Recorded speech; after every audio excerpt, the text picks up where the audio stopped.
अस्सलाम वालेकुम दोस्तों, सब्सक्राइब और बेल आइकन पर क्लिक करके हर न्यू वजीफ़ा फौरी हासिल करिए। इस्लामिक वजीफ़ा बाय अनम में खुश आमदीद। सामईन और नाज़रीन, अगर आप लोगों को किसी दुश्मन के शर का खतरा है, आपका कोई हासदीन है, कोई हसद करने वाला है, तो उससे शर से महफूज रहने के लिए इस छोटे से अमल को जरूर करें। आपने अव्वल आखिर दरूद इब्राहिम 11 बार या कोई सा भी दरूद पढ़ना है और दरमियान में आपने 75 मरतबा इस इसम मुबारक को जो आपको सामने स्क्रीन पर दिखाया गया है पढ़ना है। इसके पढ़ने से इंशाअल्लाह आप दुश्मन के शर से महफूज रहेंगे।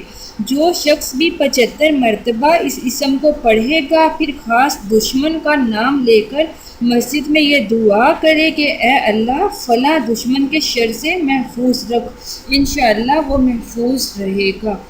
आपने किसी भी नमाज के बाद रोज़ाना इस अमल को करना है अगर आपको किसी दुश्मन से कोई खतरा है।